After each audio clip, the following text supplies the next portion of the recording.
Hello, it is Krames here, and welcome to this week's installment of Krames on Games. And this week we'll be looking at Magicka by Arrowhead Studios. It was released in early 2011, and right now on Steam it is $9.99 for a single copy, a 4-pack is $29.99, and the entire collection, including all of the DLC, is $39.99. It's an action RPG style, but without the giant gear grind. To quote the developers, Magicka is an action-adventure game set in a satirical fantasy world based on Norse mythology. The player assumes the role of a wizard from a sacred order tasked with the ultimate goal of stopping an evil sorcerer who has thrown the world into turmoil, his evil creations besieging the forces of good. As you are about to embark on this journey, your fellow wizards of the order throw you a going-away party, but they ate all the cheese. They then screw up the party even more and blow a hole into the floor whilst trying to drunkenly cast spells. You fall down and end up in the cellar. As you make your way out of the cellar, you learn the different elements you can cast and the many ways to combine them. These 8 elements are water, life, shielding, frost, lightning, arcane, earth, and fire. The different elements are pretty self-explanatory as to what they actually do, but you can cast them in 3 ways: in front of you, on yourself, or in a big AoE around you. Water pushes things back and gets things wet. Life heals whatever is hit by it. Shielding puts a shield around you, in front of you, or on you. Frost freezes things or at least slows them down.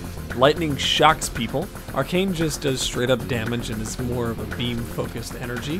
Earth shoots giant boulders towards people or knocks things around them down. And fire burns things, leaving a flaming dot on them as well.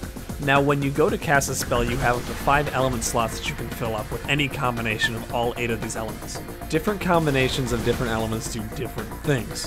If you combine earth and fire, you get a fire bolt going instead of just the usual cone of flame or the individual just boulder. Pairing earth and shielding together gives you a nice rock wall that your enemies have to beat through, and pairing frost and arcane will have a giant ice beam going towards your enemies.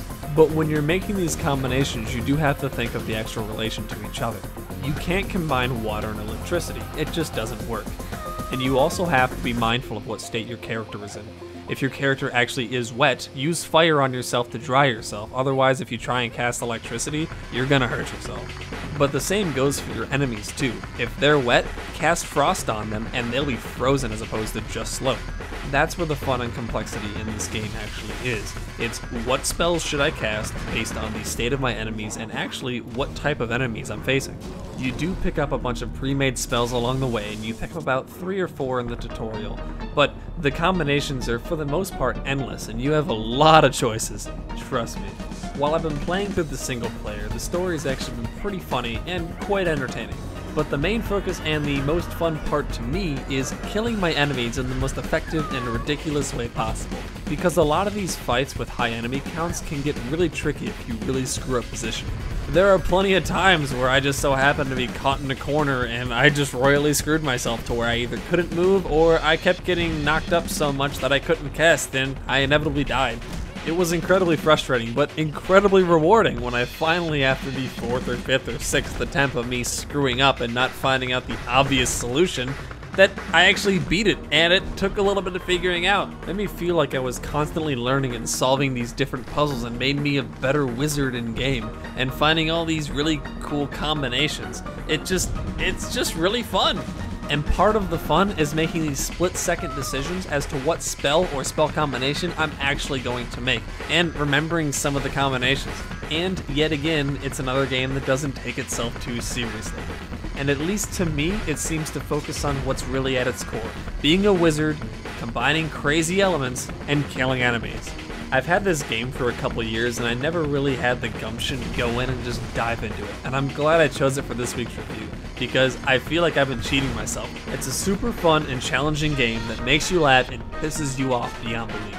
I would highly suggest at least picking up the core game, if not all of the DLC.